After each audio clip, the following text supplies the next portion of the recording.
ಇವತ್ತು ಮುಖ್ಯಮಂತ್ರಿ ಸಿದ್ದರಾಮಯ್ಯನವರು ಹಾವೇರಿ ಜಿಲ್ಲಾ ಪ್ರವಾಸವನ್ನು ಕೈಗೊಂಡಿದ್ದಾರೆ. ಹಾವೇರಿ ವೈದ್ಯಕೀಯ ವಿಜ್ಞಾನ ಸಂಸ್ಥೆಯನ್ನು ಉದ್ಘಾಟನೆ ಮಾಡ್ತಾರೆ. ಮೆಡಿಕಲ್ ಕಾಲೇಜು ಉದ್ಘಾಟನೆಯನ್ನು ನೆರವೇರಿಸಲಿದ್ದಾರೆ ಸಿಎಂ ಸಿದ್ದರಾಮಯ್ಯನವರು. 500 ಕೋಟಿ ರೂಪಾಯಿ ವೆಚ್ಚದಲ್ಲಿ ನಿರ್ಮಾಣ ಆಗಿರುವಂಥ ಮೆಡಿಕಲ್ ಕಾಲೇಜ್ ಇದು. ಮೆಡಿಕಲ್ ಕಾಲೇಜು ಸೇರಿದಂತೆ ನೂತನ ವಿವಿಐಪಿ ಸರ್ಕ್ಯೂಟ್ ಹೌಸ್ ಅನ್ನು ಸಹ ಮಾನ್ಯ ಮುಖ್ಯಮಂತ್ರಿಗಳು ಉದ್ಘಾಟನೆಯನ್ನು ಮಾಡ್ತಾರೆ. ಇವತ್ತು ಬೆಳಗ್ಗೆ 10:40ಕ್ಕೆ ಹೆಲಿಕಾಪ್ಟರ್ ಮೂಲಕ ಹಾವೇರಿಗೆ ಬರ್ತಾರೆ.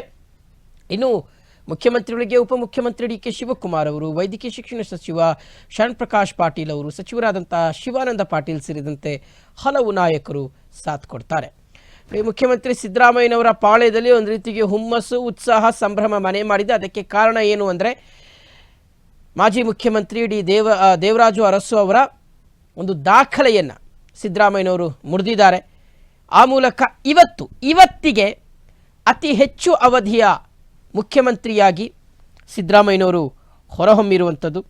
ಸೊ ಹೀಗಾಗಿ ಇವತ್ತು ಅದೇ ಒಂದು ಖುಷಿ ಮತ್ತು ಸಂಭ್ರಮದಲ್ಲಿ ವಿವಿಧ ಅಭಿವೃದ್ಧಿ ಕಾಮಗಾರಿಗಳಿಗೆ ಮುಖ್ಯಮಂತ್ರಿಗಳು ಚಾಲನೆ ಕೊಡ್ತಾರೆ. ನೋಡಿ, ಇವತ್ತಿಗೆ ಮುಖ್ಯಮಂತ್ರಿಗಳು ಈ ರಾಜ್ಯದ ಮುಖ್ಯಮಂತ್ರಿಯಾಗಿ 2793 ದಿನಗಳಾಯಿತು.